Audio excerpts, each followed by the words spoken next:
Welcome to the Traitors, a Traitors podcast. My name is David Bloomberg, and I'm your host for Season 1 of the Traitors Canada. And today, I'm very excited to have our first interview from that season as we talk to the traitorous Melissa B.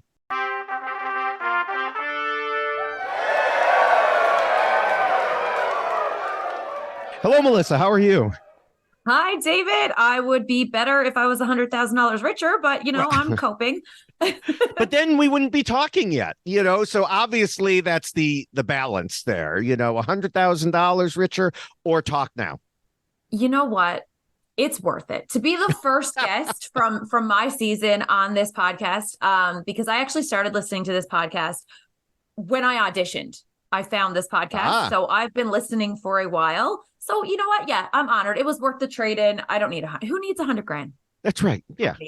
Yes. Well, that's great. I would like to say, I hope that, we helped you, but we may have led you astray. I don't know. So blame Matthew for that. Matthew? Yes, exactly. Yes. I'm going to blame Matthew for my demise. Actually, it wasn't Kevin. It wasn't bad acting. It was Matthew on the Traitor. That's exactly it. All right. Well, Matthew says hi. He does all the other podcasts for the different seasons, but of course I was on the finales, and now you get me for Canada here. Yes, so other than that, how are you? Other than that, I'm doing great. I've adjusted. I've had some time to adjust to real life. So I'm just back, mothering, selling real estate, just trying to live my life, still working. Now, it's been about a week since we saw you being banished. Obviously, it's been longer for you.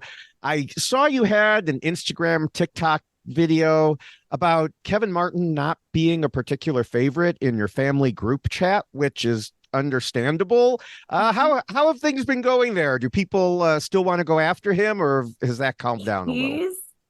I still get messages. So I was banished, over an episode ago. Like we've seen the most recent episode since my banishment. I still get messages every day from people I know and people I don't know who are like, you should have got Kevin out. And I'm like, yeah, hindsight, absolutely. I completely agree. However, I didn't, and I can't go back, but I still get people who are like, I don't want to watch anymore. I hope Kevin gets out, or I hope he gets banished. I'm like, I love it because I wasn't expecting people to enjoy watching me. I was expecting people to be like, oh my God, you didn't care about this, you didn't care about that. Like, you're an awful person. No, but wow. It's funny to watch people hate on him because he clocked me so quickly, because really I am very, as much as it didn't look like it on the show, I am a very self-aware person. So, I love to throw blame at Kevin and Kuzi and Mike, it was everybody else's fault. But at the end of the day, me getting banished was 100% my fault. Like, there was no secret twist. I was a traitor. I was told not to reveal I was a traitor. And then I didn't shut up talking about how I'm not a traitor. Wink. I was too obvious. So I can't be mad at Kevin. Kevin's a doll. And I actually do hope he does well. He's doing pretty good. Well, yeah. I was a fan of Kevin coming in. And so little biased there. I'm enjoying what he's doing. I laughed when he talked about his grandma clocking you in Alberta. So such a good line. My family laughed at that. So I had them all over. We were watching the premiere. I had like a premiere party, and I didn't tell anybody that I was a traitor. And so that was really cool. Like that big reveal that everybody found out I was a traitor. Like my whole family just went up screaming. And then a few minutes later, when Kevin was like, yeah, like even my grandma knows that she's a traitor, people laughed. And I was like, guys, but then I get kicked out and they're like, okay, we don't like him anymore. It was one thing. Yeah. It was hypothetically funny, but not when it was, really happening. Yeah. Exactly. Now, one thing you mentioned was, you should have killed Kevin. When I was watching that first discussion in Traitors Tower, it seemed to me like Kuzi was protecting Kevin. I also thought she was protecting Erica, so that shows what I knew in that regard. But was she protecting Kevin? Would you have been able to push enough? Okay. So the big thing about that first night, I did want to murder Kevin. When I found out that I was a traitor, before I knew who the other traitors were, it was him and Crystal who I wanted on my dream team because I connected well with Crystal, and Kevin, I was a big fan of. So I wanted them on my dream team. When I found out that he wasn't on my dream team, I wanted to murder him because I was like, okay, as a fan, and it had no, I didn't realize when I thought about like, okay, if he's not on my dream team, I want to murder Kevin. It wasn't to make a statement. It wasn't because he was throwing my name out there. It was simply because I'm a Big Brother fan. And I thought it would have been really, really cool to murder, the infamous Kevin Martin, who did so well on his season and he won. And I just thought it would be really funny. And then I was going to have this line, like, I did it for Karen. Like, do you know what I mean? The fan in me had all kinds of great things that I was so excited for. So I did, we were talking about him in the conclave about should we murder Kevin? It would be a big statement. I think he's going to be trouble. Mike did not trust him. Me and Mike were both very much on the same page. Kevin's a big target. But Kuzi did keep, every time we talk about it, she was kind of nodding along, but then she'd sway it. So we ended up, she actually brought up Erica's name and said, how about Erica or May? And I think what she was trying to do, because Kuzi is a very, very persuasive person. She plays the mastermind because she's earned the role. Like, she's very good. So, when we were in there, she swayed it a little bit more to Erica and May. And then she was trying to kind of push us to get May out, but saying Erica's name so that she could seem like she's not in alliance with these people. And it's something just didn't feel authentic. Like my red flags were going off all over that conclave. I trusted Mike and I was afraid of Kuzi because I felt like she was lying about something. I knew I couldn't trust her. Like there was something, something just off.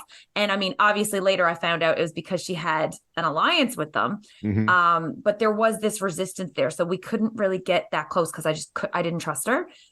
So she was pushing towards May and I could feel that she wanted May to go over Erica. So I kind of pushed back a little bit with that. And just every time they'd bring up May and try to make that the final decision, I was like, no, it's not May. We're not sending May home. So sorry, Erica. I do feel bad about that, but it was just, I already felt like I couldn't trust Kuzi. I didn't want her to have the final say on who went home in the conclave because my wheels were just spinning and I didn't really know what was going on. So.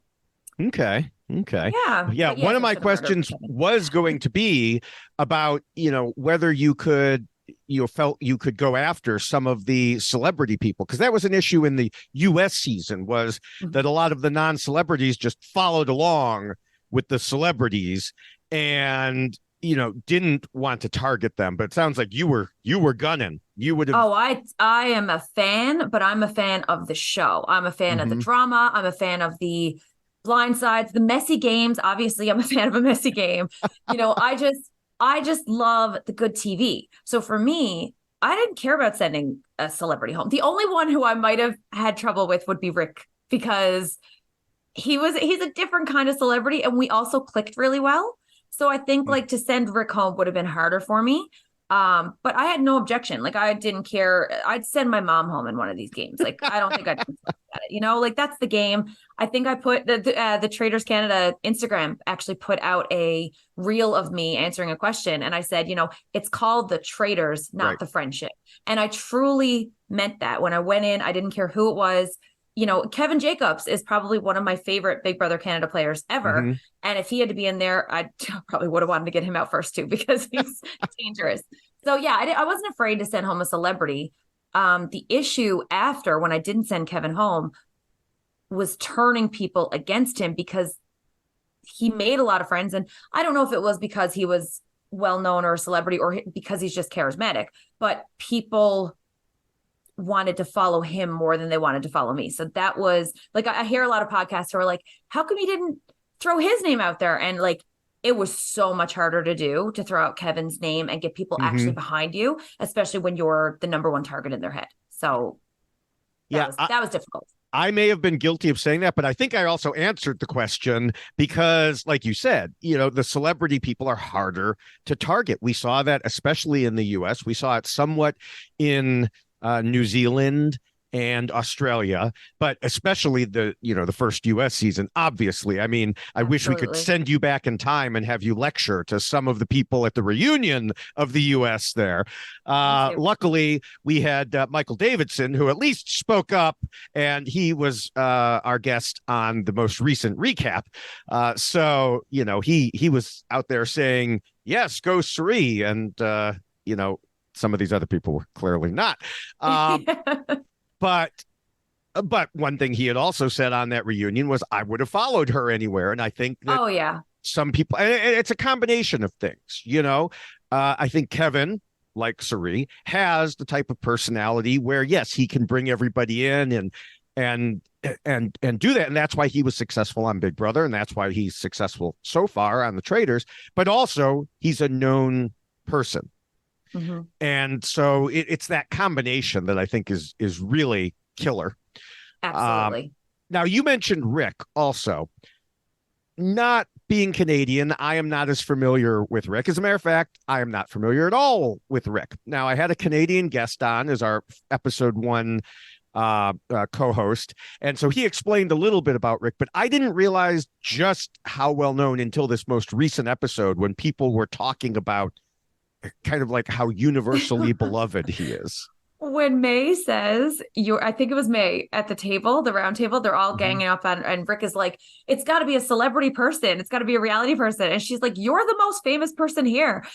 Oh my God, that sent me. That was my favorite thing. So Rick, if you think of a teenage girl growing up with Carson Daly in the MTV era. So Mhm. when he would host like TRL and like all these boy bands and girl bands and like these big pop stars, that was Rick in Canada. So Much Music was our MTV and Rick was our Carson Daly. So he would I grew up as a big NSYNC fan, a big boy band fan, Britney, I loved them all. And that was who they would always send Rick to interview. And maybe it's because it's not his type of music. Like he likes a different genre. So maybe they were like, this guy won't lose his mind over these people. So we'll send him in. But he was on my TV constantly growing up because he was interviewing all these big pop stars. So, growing up in Canada to go into this manner, and that's why you see a lot of the other people that are there. They're like, oh my God, Rick the Temp is what his nickname was on Much Music, because he was, they let him temp and he became, this big VJ. And so he was huge. He went on after to do, I believe it was Entertainment Tonight Canada. He was a host on that. He's got a podcast coming up for that I'm not going to plug because he did not pick me to co-host with him. So my petty side, no, I just don't think it's released yet. But he's a big person in Canada. So when he got picked to be on the show, that was huge. Yeah, I will forever know him as the guy who's throwing out wild theories and spiraling a bit. So, we'll see how that ends for him.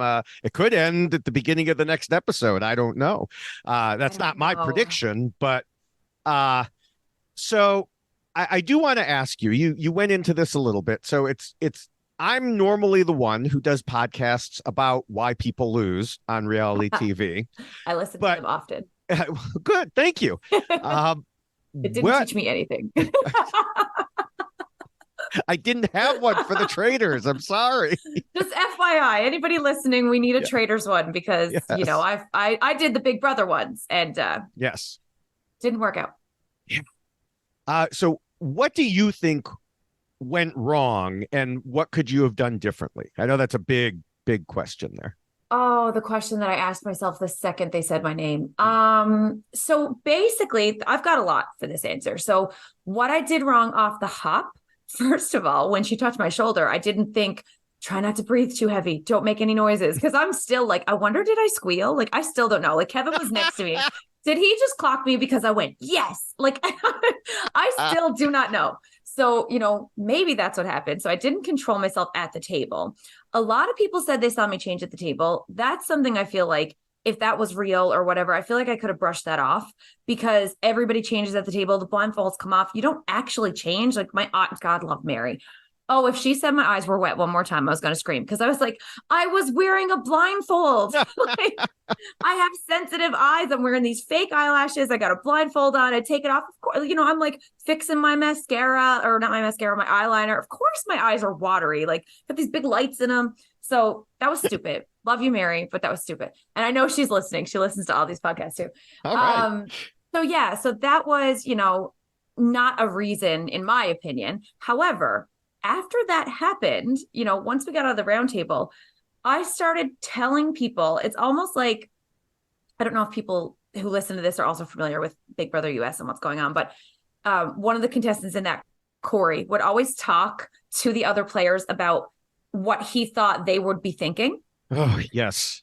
And I did that so much in the Traitors, where I would stand in a circle and be like, oh yeah, well, like, I don't know. Should I look at you? Should I look away? Is that suspicious? Because we're all being suspicious, because everything is suspicious, because who knows who's a traitor? And then I would start rambling, just like I just did. And I think that was the tell that Kevin was like, this girl is talking herself in circles. Like, she's definitely a traitor, because she won't stop talking about how she's not a traitor. So, ultimately, I talked way too much, and I talked too much about myself. What I should have been doing, and this is just good general life advice, was getting to know people better. I should have been asking people more about their lives and how they're like, as opposed to just game talk, or even with game talk. I found it really difficult, because I guess people did clock me right away.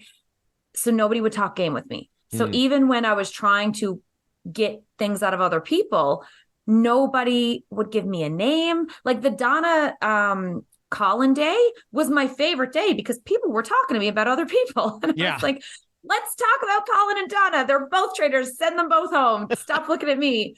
But other than that, nobody would talk game to me. It was literally like pulling teeth, trying to get somebody to say a name or say game. If people were like, oh, I just don't know. And it was awkward. And I was just spiraling, because I was like, I need someone to talk to me. So then I would throw things out. So I think my biggest issue is that I talked too much. I didn't talk enough about who I suspected. I just talked about how I wasn't a traitor. So those would definitely be my biggest issues. And yeah, I needed to listen more and shut up. I needed to shut up. Big fault. I think I know we saw some of you saying, should I look at you? Should I look at you? Or whatever on there just before I think Kevin made his grandma comment. It was so cringe to watch. I mean, so what you needed was to have Big Brother US occur, because I just a few days ago, as we're recording this, did the Why Corey Lost podcast and discussed how he was doing all those things, like trying to put himself into other people's places and giving them information. So you just needed a little time warp was what it was. To be recording now. Yeah. But it's so funny, because even when I went in, they would ask me in the confessional and they'd say, like, what's your strategy? What's your strategy? And I was like, I don't know. Nobody's talking to me. I don't trust Kuzi. So I couldn't pull her aside and try to figure out what she wanted to do. Because I didn't trust Kuzi, I was a little suspect of Mike as well. Just so it is this game where you are paranoid about everybody. So, when they weren't feeding me names, I didn't trust them. Nobody else would talk to me. So I didn't really know who to trust. And then in the confessionals, I would look at the camera and I'd be like, I need to shut up and listen. I need to listen more, speak less. 2 eyes, 2 ears, 1 mouth is literally what I said every day before the show. I said it when I got there, and I just did the opposite. So I just need to take my own advice. Well, you at least convinced May that you were faithful. I did. I did convince some people. Yes. I mean, with May, it was due to your vibrating and several others as well. What do you think was different about them? So they did show me crying because I've never been to Disney World. So what that was after I had realized, so after the laser mission was when I noticed that I was in the most trouble. And the issue with that is that I didn't have a lot of time to lay groundwork. So people weren't saying who they were voting for. I didn't have any other names to go on. I didn't have any leads at all of who other people were suspicious of.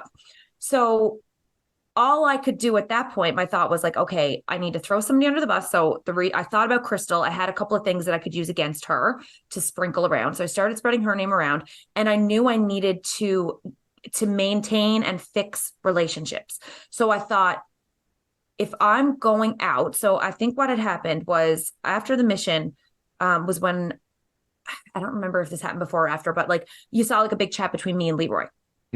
So Leroy was somebody who I thought I had a really good ally with. So he told me in that conversation, he was the first person who said, I'm voting for you. So it was a blessing and a curse because I was so frustrated in that moment. I just wanted to scream. But at the same time, that gave me the heads up to be like, okay, stop wasting your time with Leroy. He 100% is going to vote for you, or he told me 90 something percent, whatever. Yeah. So leave him, go lay some groundwork. So I was talking with Dom and May on the couch, and I was like, Dom didn't like at this stage to talk a lot of game. So I was like, this is kind of my perfect opportunity to bond with these people. So I started talking about what I would do with the money and why I wanted the money and, my life with, as a mother. And for me, that's the easiest way to get tears. So it wasn't a fake. Dom asked me after, he's like, were you even being genuine? It was 100% genuine. All I have to do, especially 4 days away from my daughter, she's 4 years old. So, a couple of days away from my daughter, all I have to do is say her name and I'm just going to start bawling. So for me, I would talk about her here and there and just brush it off. I knew I wanted to build a better connection with May and Dom in this moment. So I did talk a little bit about their lives. Me and Dom talked about his life and May. And then what I did was started talking about why I wanted the money, because that would trigger tears and emotion, genuine emotion. But I figured that might help sway them. And it worked very well. They believed that I was a faithful and I don't think it's because they were ignoring any of the signs. I think that they just felt connected to me, which was my goal from the beginning. When I went in, aside from shutting up and listening, I thought, if I can make genuine connections with these people, it'll be a lot harder for them to vote me out. Even if I do suspicious things, it's harder to vote out somebody that you like and that you care about. So my goal was to make friendships and just to be myself, which I definitely was. I was definitely myself. And I did make some friendships. I did make some genuine connections. I just don't think I had time enough to form better bonds because it's, again, day 3 and I'm gone, so. Yeah, I was going to ask, and I think you've already kind of answered it. Do you think that there was an element of confirmation bias? Like the people who liked you were like, no, she's not bad acting. She's legit. And the people who you didn't connect as well with are like, oh my gosh, look at that bad acting. Well, 100%. I also think, having your name sprinkled out there, like I don't necessarily, maybe everybody clocked me right away, or maybe it was the fact that Kevin was pulling everybody into separate groups and I was the only name he was saying like after the roundtable. So I'm not saying the whole time, but right away he was sprinkling my name out there. So like, did other people come up with my name on their own, or did Kevin say my name in passing and then they thought, she is a little suspicious? And it was one of the things that I did say at the roundtable when we were there and Mike first opened up with Mel B, let me give you this opportunity to tell me why you're not a traitor or why you are or whatever. My response to him wasn't ask me if I'm a traitor. My response to him was, I'm really glad you brought this up because I feel like this is mob mentality. You guys are just saying that I'm a traitor because somebody said my name. So now everything that I do seems suspicious, which is very true because it was Colin and Donna were the same way. Everything that they did seemed suspicious because somebody said they're a traitor. So like the trick with this game, really all you have to do is get somebody's name in your head. If you've got a name in your head, everything they do is going to look suspicious, no matter how innocent they are. Kind of like Crystal with her jaw dropped before I walked in. Like that may or may not have happened, but she wasn't a traitor. Right. Rick saying he felt in the last episode, he said he felt fabulous or something. And he said, well, I didn't sleep fabulous. I felt fabulous, something like that. And they're like, oh, well, that's really suspicious. That, once somebody has it in their mind that you're a traitor, it doesn't matter what you do. So even though I was being pretty obvious right away, I do think I curbed that moving forward. But after my name was in people's mind, it didn't really matter. Yeah, and that's something we've seen. And I had a long discussion with Michael about that on the recap of episode 4, because, of course, in the U.S. season, Michael was the victim of mob action, as everybody ganged up on him and there was nothing he could do. But I also say that that's the way a faithful should play, as long as they can ensure they're part of the mob and not the mob doesn't turn on them, which is, the more difficult part. Now, you mentioned Mike coming in and asking you right off the bat. I believe I've heard you say elsewhere that that wasn't pre-planned. Mike had not told you he was going to do that. Nope, he didn't. And I was like, I didn't know how I felt about it when it happened. Because first I'm like, this son of a, yeah. But basically what it was in the moment I was thinking, okay, good, open it up. Let's get my name out there. So I have, I think what his intention was there, and, in previously in sense speaking with him, I think he wasn't 100% sure that he was going to say my name. I think he was very close to it. And he thought, well, if she is going home, I'm going to lobby this little question at her. It's going to make me look more faithful. If she doesn't go home, I could probably lie to her later or tell her later, yeah, I did that to get your name out there so we can just flush it out. Right. So I think that probably was his plan, but he didn't let me in on the plan ahead of time. So when he first started to speak and said my name, I was surprised, but then immediately I was like, okay, opportunity. Let's take this and run with it. Let's tell everybody why I'm a faithful, Yeah. Yeah. As it turns out, as we saw in episode 4, it might not have made him, at least to Crystal, I believe, not look so much like a faithful. I loved watching her pick up on that because, there's a little petty side that comes along with this. Listen, I went home, I DM'd Kevin. I knew he was still in the manor, and I was like, went right to Instagram. I think I was probably still in the hotel, and I was like, listen here, they better recruit you, and then you better go in and you better, take them out, and I hope you win the whole thing. Because yes, you took me out, but like they turned on me, so like, F them. And anyway, and then as like, I'm home and I'm watching it, I'm like, I'm happy if anybody wins at this point. Like, it doesn't matter to me because I really have connected with all these people. We've all had conversations since the show's been over and just said like, listen, it's game. I went into it thinking it was a game. So I didn't care that Mike said my name. Probably would have done the same thing. I wish I had the opportunity to do the same thing. I wish he was the sinking ship and not me. So I could have caught him. Like, I don't care about that stuff. I'm not going to hold a grudge because it's stuff that I would do myself, Yeah. But yeah, it wasn't pre-planned. I wish it was. Now, but you think that Mike and Kuzi came in with the plan to vote for you. They didn't change their minds, or that they at least had the plan that they could have gone that way if that's the way the round table was going. Yeah, I think Kuzi didn't plan to that morning. But I had said Kuzi's name that day. Listen, I was drowning. I said Kuzi's name, I said Fierce's name, I said Kevin's name, and I said Crystal's name. And my thought process was, I'm going to say these names because these are people who I think are very suspect for different reasons. I'm going to say these names. And Kuzi, it wasn't because I thought she was suspect. Obviously, I knew she was a traitor, and it wasn't to throw her under the bus. But she was involved in a conversation where she was looking out for me. She said, I've heard that Crystal's been saying your name. And that to me, Crystal was like, she was my number one. So I was like, excuse me? My plan was to take Crystal as far as I absolutely could. Like she was just, we made an alliance before the traitors were picked. So I was like, this is my girl. It doesn't matter if I'm a traitor, she's a traitor. We're going to go at least to the end and backstab each other at the end, whatever. Right. So, I had planned to take her as far as I could get her, or as far as we could go. And I heard that she was saying my name and I didn't quite believe it. So I found out that it had come from Fierce. So then I was like, okay, there was this conversation that was shown of me and Fierce talking. And that was so much more awkward than it was on TV. In real life, I would ask her a question and she'd be like, and just not answer me. And every now and again, she'd look over at the camera and do like the office, like Jim, like looking at the camera. And I was like watching her look at the camera and I'm like, you're obviously lying to me. Like, what are you doing here? So she's just good TV. So, I was asking her, did Crystal say my name? And she was like, no, like, I can't remember the conversation now because it's a million years ago, but she basically, I think, I can't remember if she confirmed it or denied it, but I did also approach Crystal and was like, I've heard that you said my name, Fierce told Kuzi. So I wanted to throw out all these other names so that they'd at least start going after each other, maybe. And then when I did start setting all that around, I started thinking, okay, Crystal seems to be the most obvious one to be able to get heat on, so I started kind of like framing Crystal in that moment. However, I'm not sure how it happened, but I believe it was probably Fierce went to Kuzi because that's who I brought it to, because Kuzi told me. And I straight up said, Fierce, Kuzi told me this.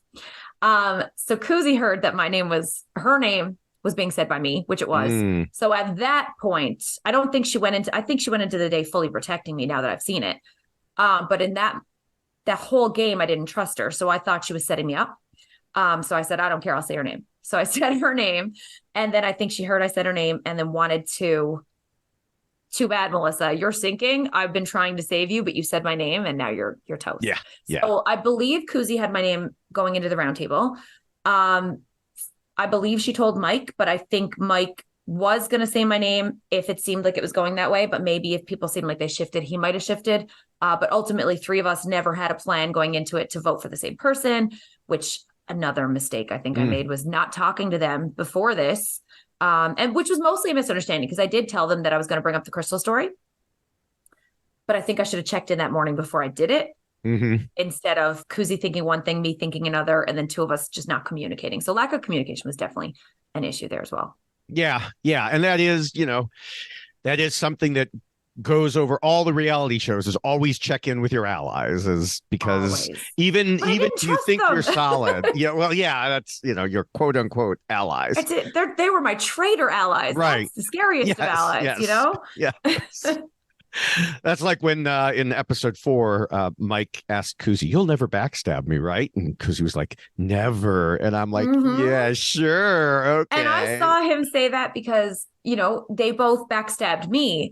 So that definitely, as much as it was like an easy call, like, I'm sorry, as far as anybody, I appreciate all the messages of people saying they can't believe the traitors turned on me, but that was a really easy call. Anybody who's a fan of these shows, I think would agree that was a good move. So as much as that was a good move, you can't help then but doubt the other traitor that you're working with, because if you did it, even though you did it to me, if that person did it to me, they can do it to you. Yep. So I think that set off a little bit of mistrust in the conclave. So I'm happy about that. Pat All right. Going back to the breakfast that you walked in last.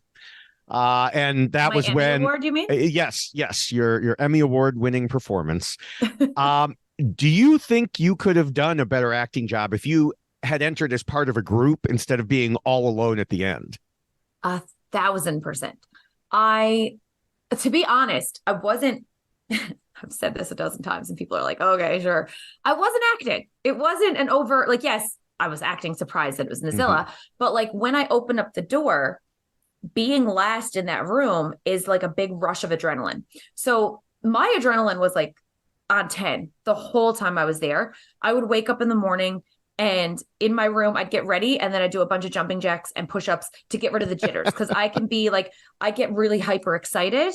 The vibrations. It's the vibrations. Yes. So when May said I was vibrating, I would do this. And May, Donna, like that whole side of the table, I was like, guys, like, cause I was shaking myself and I would put my hands out and they were just quivering because I had so much adrenaline rushing. And it was just literally just from opening the door and everybody's at table and everybody goes, yeah, like they scream at you. So I was just kind of like, whoa, this is a lot. And I know that there's cameras there. So I'm like, everybody's staring at me. The cameras are staring at me. This is so much going on. Am I happy? So for the most part, that was just a whole bundle of nerves.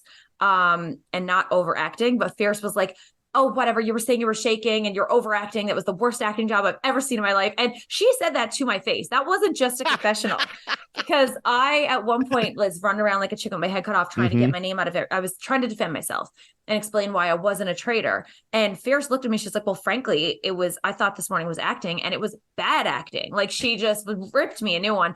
And that's when I started to cry. And I was like, but it wasn't, you have to understand. I started telling her about the adrenaline. And she did tell me after that, she was on the fence in that moment. She was like, you know what? Like, I feel like if I had a couple more days, like if it was a big brother type situation where it wasn't like that night you're going home, I think I probably could have saved my ass. But the Traitors is so difficult to be able to just have to do all of this in a couple of hours. Right. So yeah, with the acting, there was a lot going on. I was just nervous and full of adrenaline. So my body was physically shaking and I just was like, oh my God, what do I do? If I had come in a group, we all could have been like, what? Like, right. Because we're all looking at the door to see who didn't come in if I'm in a group. Like a group being surprised that you made it to breakfast is not a huge surprise. Like you already know when you're at the door to go into breakfast. So I don't think that would have been bad acting. I think waiting to see who comes in and like talking about who it could be, that's easy acting. So that I think would have been fine. I was fine the day before. I think I would have been fine if I came in a big group, but I was actually excited when I went in last. So hindsight again, I sat in the confessional after and I was like, oh my God, thank you.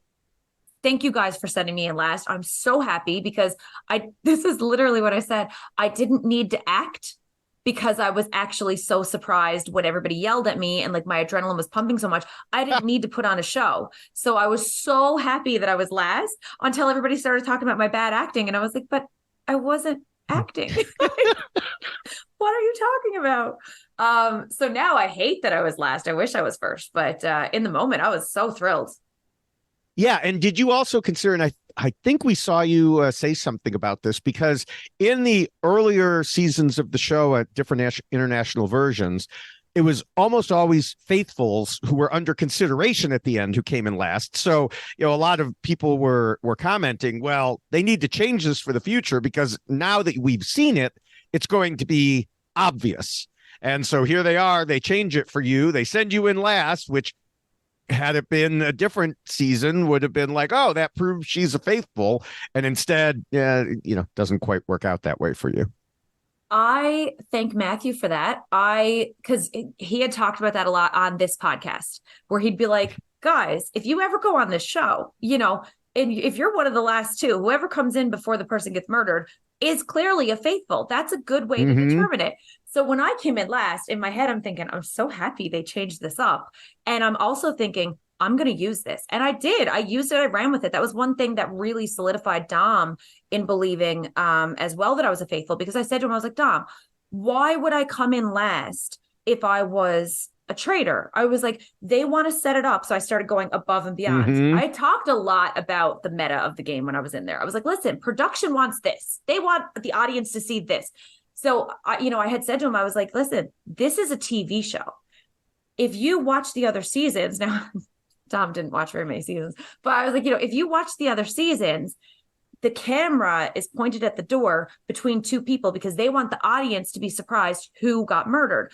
Why would I be last coming in if I wasn't up for consideration? So that was a huge thing that I tried to drive home to everybody. And everybody, like, I brought it up in that group and then I was like, but we also performed badly. Maybe it was between us. And the group was like, nah, that's not a reason. They don't care about the audience. And just people wouldn't believe me. I was like, guys, for real, this is what these companies do. Like, they want to fool people watching. It's not just about us.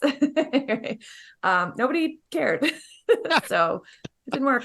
So you saw, presumably going in, you saw the US season. I presume you saw the UK season and the Australian season. Any others? Those were the only three. Okay. When I got back, New Zealand was available here. And then shortly after, Australia season 2 was available here. I started watching, I watched 3 or 4 episodes of New Zealand while vacuuming with headphones in, like just on the background. But I think it's still a little triggering. It's less triggering for me to watch my own season than it is to watch other seasons that I haven't seen.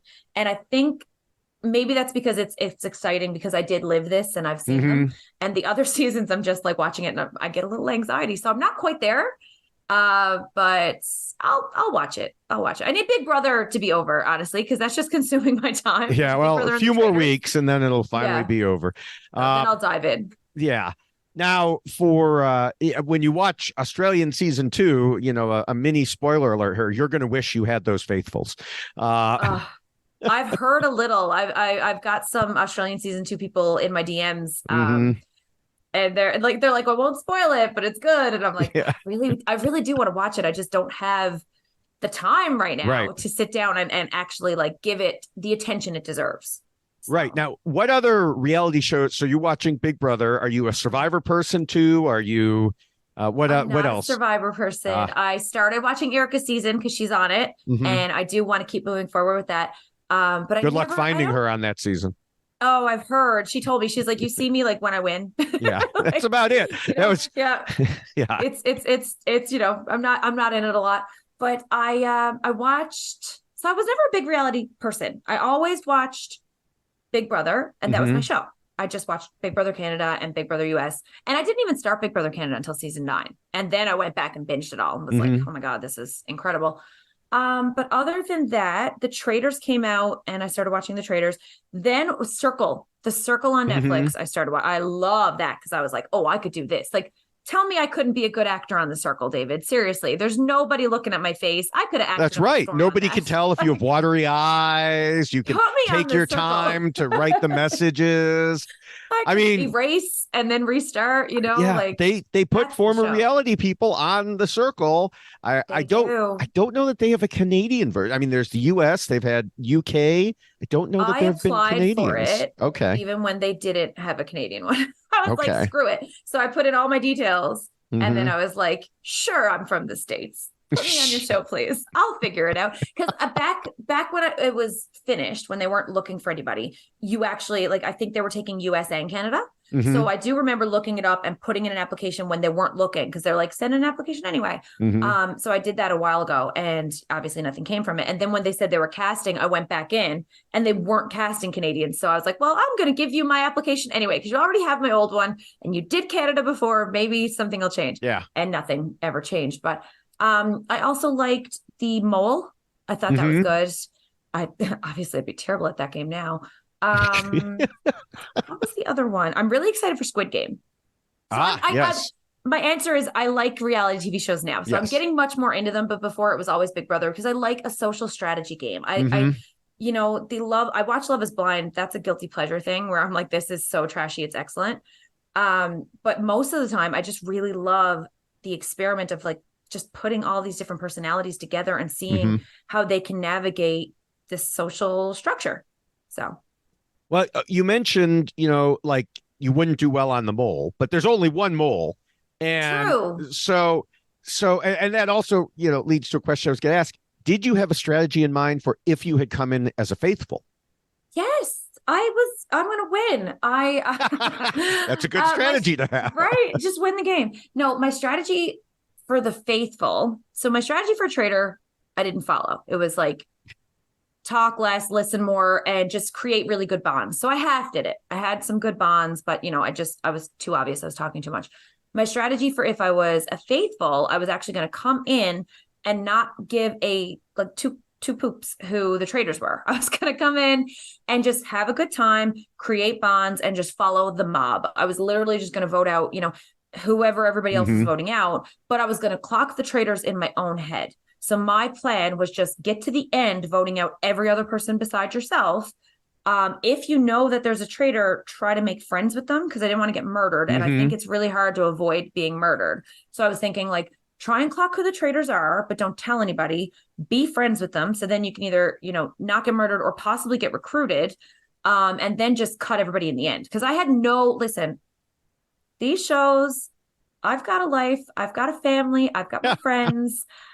I love the family and friendships that I've made from the Traitors Canada. But the way that I feel, if you're going to make friends with someone, you're going to make friends with someone, even if you do them dirty on one of these shows, because that's what you sign up for. So my strategy was, to make good friends with people, get to the end, and then cut whoever I thought was a traitor or whoever wasn't a traitor to get down to the end and win. I would have liked to just, I guess, have just the one person or one other person in the end, split it 50-50, and hopefully be good enough that person wasn't a traitor. So that was my main goal, but I wouldn't have gone in, like the majority of people who are like, you're a traitor, get you out. And I definitely think you're a traitor, because that's like, you're gonna get murdered. Yeah. And that's exactly it. I've said it before on the podcast, that you've perfectly described what I came up with also as the perfect faithful strategy. I think Erica had that as her strategy too. So there are definitely people who are coming in with that strategy. And then there are the people who have been, as I say, fooled by production, because the hosts of all these shows always come in and say, your job is to hunt the traitors. It's like, no, your job is to win the money. Hunting traitors is just kind of an offshoot of that. That's just a fun way to talk about people and who we want to vote out. Right. That's just be like, listen, did you see how she was eating her crackers earlier? Only a traitor would eat crackers like that. See how suspicious that was, and just, get rid of people. But I was also playing a lot of metagame too, where I would say, like, how many reality people do you think they're going to have in? How many? So I don't know. But yeah, I think as a faithful, I don't know that I would have done better, to be honest, because that was my strategy as a faithful. And I definitely would have followed that strategy a lot easier than the traitor strategy, because I wouldn't have had to lie about anything. But I didn't change my personality in the game. Right. Like I think Kevin said, he's like, you're bubbly and charismatic and carefree. And I'm like, that's my personality. Even if I had to be a faithful, I wasn't going to be afraid of murder or anything, Mm-hmm. because I know like the faithful are like, oh, I'm afraid I'm going to be murdered. And everybody's like, I can't sleep. I could sleep. I know I was a traitor, but like if I was a faithful, I would be able to sleep perfectly fine because I went into it thinking it's a game. If I get murdered, I get murdered. You don't find out until you're going to breakfast the next day anyway. So like you would sleep fine. You get up, you get dressed, put your makeup on, and then you end up in a chair crying instead of at breakfast. But like that's part of the game. So I'm very much like I live the game the way I live life, which is like carpe diem, see what Mm-hmm. happens. If I'm out, I'm out. If I'm in, I'm in. So hindsight, I think as a faithful, I probably would have been thought of as a traitor regardless because Because you would have I had would watery eyes still. I would have had watery eyes regardless. I would have been talking a lot either way. I would have been, my not afraid to go home self.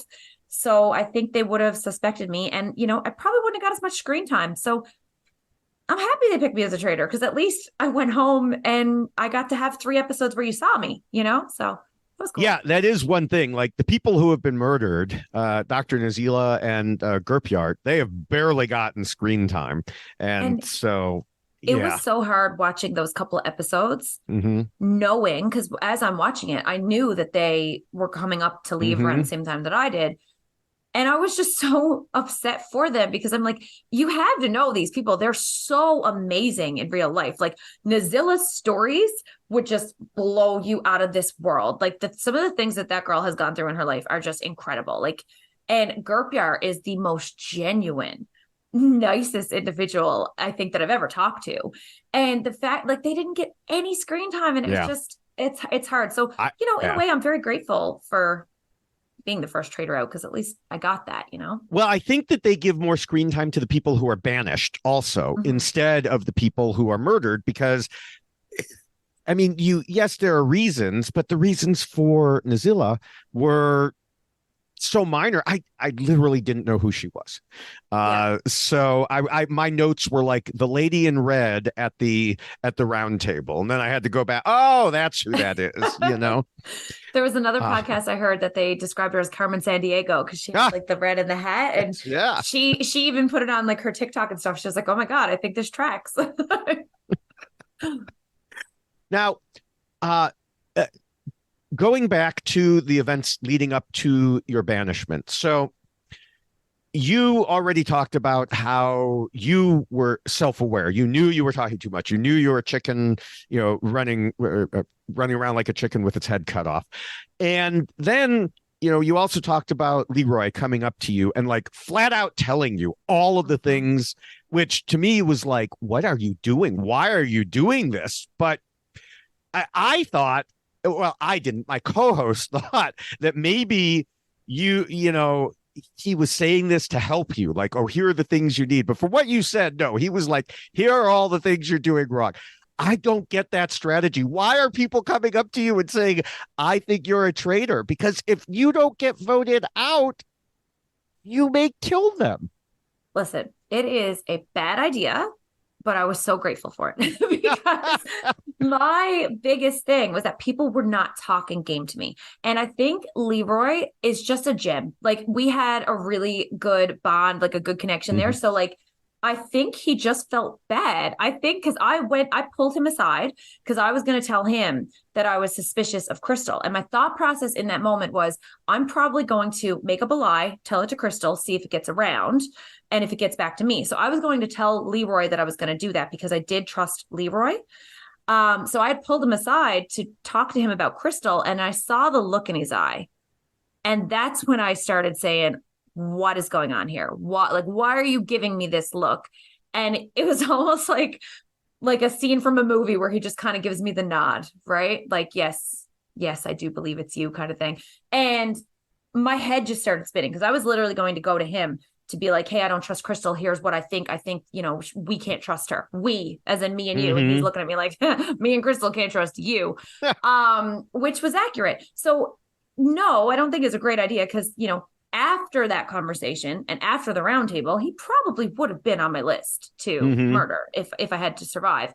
But, I was truly, truly grateful that he did say it, because he was the first person to say my name, which gave me the opportunity to then do damage control. Had I heard it earlier or the day before, I would have had a little bit longer to work on people and work on a better strategy. So, it's not a great faithful move, but I was very happy he did that.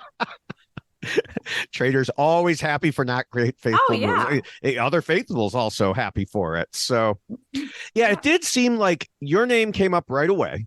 And then, at least from the TV perspective, faded away for a day while the whole Donna and Colin thing happened, and then rose up again after that. Was that the way you saw it too, or was it more steady and they just needed to focus for TV purposes? So the fear I had in my body going into the first roundtable, I had vibrations then, because before we went into that roundtable, like that day, Crystal stopped making eye contact with me. And I was also hanging around a lot with Donna. So she had said to me, I addressed her after the roundtable, and she said, no, it was because you were with Donna. And, I knew I was going to vote for her. I was uncomfortable. But something still felt off, because me and Crystal had such a connection. And now all of a sudden she was like connecting more with Mary, but also not making eye contact with me. Like there was definitely something strange going on. So this is, obviously before I knew it was my name. I thought I was going to get banished. Going into the very first roundtable all day long, all people were talking about was Donna and Colin. And then when I was heading in, I just kept remembering, I don't remember what season it was of the other Traitors, but one of them, they didn't say the Traitor's name at all. They said, let's not say anything. Let's talk about everybody else at the round table, and let's all write their name down. Going into that round table. Which I've got to think TV producers hate, by the way. Oh, yeah. I was petrified. I was like, this is going to happen to me. This is what's happening. And I remember I looked at Leroy before we went in. I was like, dude, I'm nervous. And he's like, you're fine. Hindsight, I'm like, you son of a. But he was like, you're fine. You're fine. So my name never came up at that round table. But the reason it never came up is because I didn't say a freaking word. Because when we were there, I did say a little bit. That's a lie. But as everybody was going back around, they were just going, Colin, Donna, Colin, Donna. And then a couple of people, I don't know if it was Fierce or Crystal, said, there's a lot of people who are being really quiet right now. And I was like, inside of me, I was like, they're talking about me. They want me to bring something up. So I think I maybe said a little blurb about like, guys, I'm being really quiet because I'm honestly really confused. I don't know how to vote for. Colin, here's what you're doing suspicious, but I'm still not really sure. Donna, blah, blah, blah. And and then I shut up again. And then other people took the reins and started saying things about Colin and Donna again. So it didn't focus on me. I think that was the only thing that saved me. I think had I said my name, or had I been really vocal at that round table, I think my name would have come up. I think I would have been gone home the very first day. So my name did fade out, but it was just because two other targets got bigger than I was. Right. Yeah.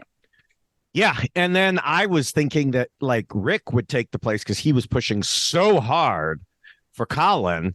But I think that may be one place where his fame and everything else, fame and charisma just took over, and for at least a little while, Yeah. I think had I touched base with Kuzi, this is where the miscommunication between me and Kuzi became part of my demise.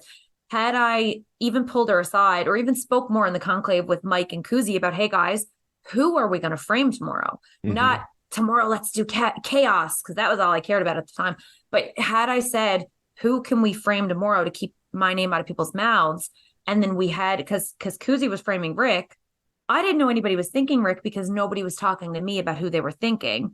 So I didn't think to put Rick's name out there because I didn't have a solid way to throw him under the bus.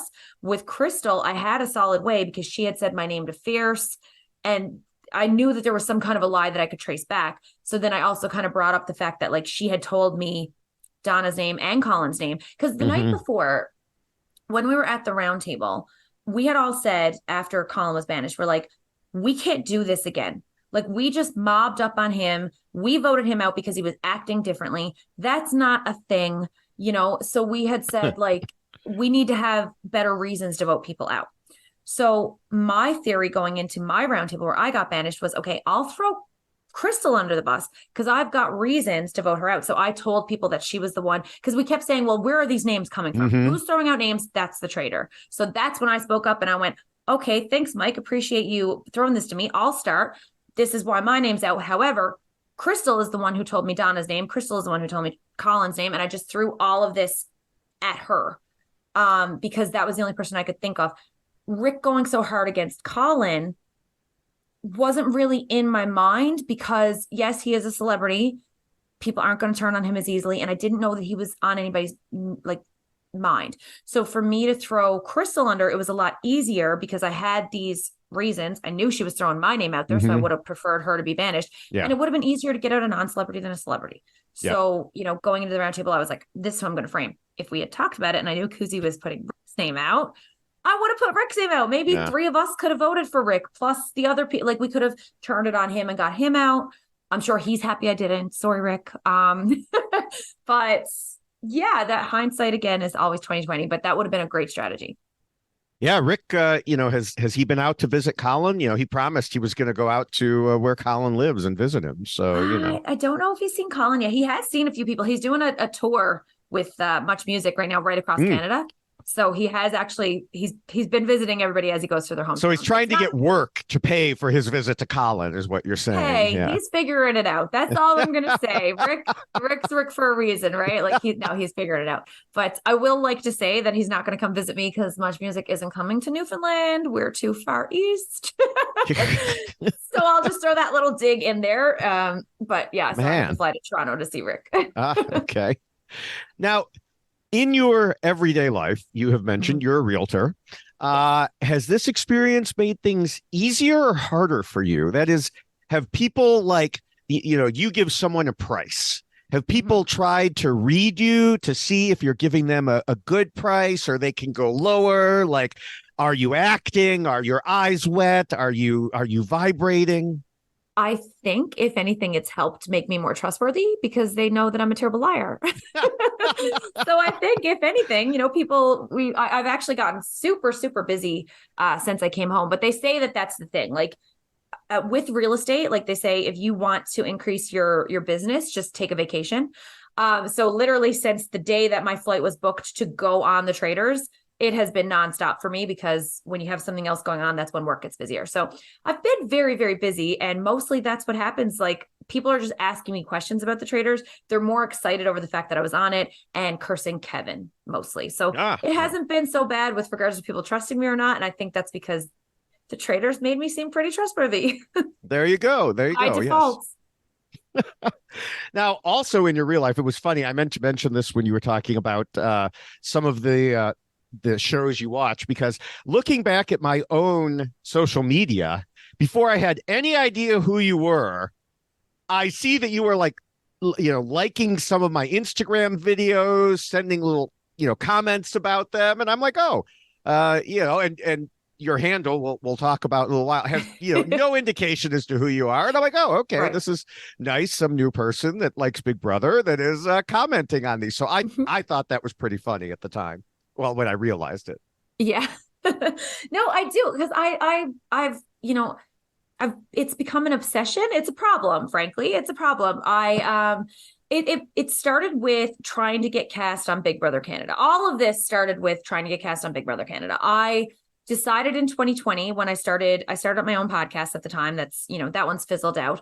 But I started up my own podcast and I started watching, Big Brother Canada season 9. I had always watched Big Brother US. I was obsessed with it. And I thought, we're in a COVID lockdown. There's nothing to do. I was actually locked down from selling houses for a couple of weeks. So I said, okay, let's watch this show and talk about it. So me and my girlfriend started doing recaps on a podcast, and I became obsessed with Big Brother Canada. I was like, I'm sorry, David, I don't know if you've watched BB Can, but it is way better than BBUS. Like, I don't understand why. I think we're Canadians. We should be friendlier, but we are ruthless. And it is just such great TV. So I became really obsessed with that for season 9. And then I was like, okay, so I'm going to be on season 10, obviously, because this is now my new goal. So I made getting on Big Brother my objective in 2020. And dear Lord, has that taken over my life to a fault, not to a fault because I enjoy it. So I've been rewatching all the seasons of Big Brother Canada, Big Brother US. I've been on, you know, the podcasts. I've been looking at your TikToks and it's just thrown me into this crazy universe of social strategy and analyzing. And so, yeah, I've DM'd you a bunch of times before before it was even announced that I was on the show, because you would comment on what's going on in the house, and I'd pick your brain a little bit about like, well, what do you think Corey did wrong last week? And what do you think, when do we think Jared's going to get out, or Cameron? And so it's it's been interesting, but it was funny when the cast actually got released. I was like, oh, he knows who I am now because he followed me back. Actually, I don't think I did know right away. I think until Traitors, until some, and I was like, oh, okay, now I get it. It's funny because there was one time when I was, it was before Survivor 44. And there was a show called The Real Love Boat that was on. And there was someone on there who was named Carolyn. And I got followed by someone named Carolyn. I thought, oh, someone from The Real Love Boat followed me. And it turned out it wasn't her. What I didn't realize at the time was it was the Carolyn from Survivor 44 who had followed me. Amazing. So yeah, it is funny. And we'll get to your social media and all of our social media in a minute here. I wanted to ask beforehand, is there anything else that you wanted to talk about that I haven't hit somehow here? You know what's funny? I re-listened to your episode from my banishment this morning. For this reason, because I was like, I should, think of something. But I listened to it while I was, dropping my daughter off and doing all the motherly morning stuff. And now I don't remember. I don't think there's anything. I think I feel like we've touched on pretty well everything. We touched on like I was actually shaking. Yes. The last week, who was it that was on your show? What was his name again? Is it James? I always get names wrong. Oh, my guest last week. Yeah, for my banishment episode, your coworker. My coworker. Yeah. So he had said about my exit. He was like, why is she being so dramatic in the exit? Just tell him you're a traitor. And I had to touch on that because when I knew I had an idea that day that I was going home. At that point, I was like, if I'm going down swinging. So, I did everything I could at the round table to try to save myself. But essentially I knew. So I had been thinking, okay, what am I going to say in the circle of truth or truth circle, whatever it's called? And I was thinking, I gotta get them to be convinced at some point before I leave that I'm a faithful. If I leave and they clock me from day one and there wasn't a doubt in their mind ever, I'm just gonna be so mad. So I was like, again, very easy to get for me to cry. Like it's not that it's fake crying. It's just I'm an emotional person. All I have to do is think about things that make me sad, and then waterworks. So I was like, okay, I'm banished. I'm upset about it. So it shouldn't be too hard. They're thinking about my daughter and why I'm here, and now I'm not going to win 100 grand and won't get to Disney. So I stood in the circle and I said, I want to say, I want to put it out there that I'm a faithful, but I didn't know. I was like, I can't say I'm a faithful. So I started it off with, I've been telling you that I'm a faithful. Yes. Because that's true. Right. And then I figured that I could also address the bad acting and explain that it wasn't bad acting or overacting, which it wasn't. So that was so much fun because when I got to the circle and I said those things and I'm crying, everybody's face there was like, what did we just do? Yes. She's actually not a traitor. So the dramatics was 100% worth it. And then following that, when I got to say I was a traitor, the reaction, because I put them on a roller coaster. Like at the table, it was like, okay, we still think you're a traitor. Kevin did tell me, he's like, I wasn't 100% sure after the round table because like you did change me a little. So, to get there and then make them think that they voted out the wrong person. So they were like high on themselves, low on themselves. And then to say traitor again, I think that reaction was just priceless. Like I got an adrenaline rush from telling them that I was a traitor. So I'm leaving poor with no $100,000. And I was still happy about it. Like I was smiling because that was such a cool reaction. I thought it was great. Yeah, I thought it was your best acting job. Yes, thank you. And it's funny too, because everybody at the round table is primed, especially if they have seen previous seasons, they have to overreact either way. Because if you don't, we've seen people get busted, for just having a normal reaction, like sitting there with your jaw dropped. Oh, if you don't if you don't celebrate by jumping in the air and standing on the table, well, then you're obviously a traitor. And if you don't, throw yourself on the floor crying if they were actually a faithful, well, then again, you're a traitor. So yeah, people have to just give it the big reaction. So you fully took them on a roller coaster there. Oh yeah, I went everywhere. And I kind of felt a little bit nervous in watching my episode because Dom and May didn't vote for me. And then I heard your coworker had mentioned about how they just kind of sat there. And then I was like, oh no, they're probably going to become targets, because it's not that they weren't happy that they got a traitor. I think that they were just so on my side and believing that I was a faithful. I think they were just like hurt in a way that like, yes. Oh my God, she really did fool us. I can't believe she was a traitor. And now I didn't vote for her. And now what? So I think that they were just going through so much in their minds that they didn't think to react positively, because they're like, oh crap, Melissa's gone, So yeah. And of course, in episode 4, May has had to deal with that. Dom, not so much, but May, did I say Melissa? May had to deal with that. You have to deal with it in your own way, and at least now we can stop saying Melissa A and Melissa B, although we rarely have ever had to say Melissa A, because she's another one. I hope she gets some more screen time. Melissa A was awesome. I was surprised she didn't have screen time in my episode, because she picked up for me pretty hard at the round table as well.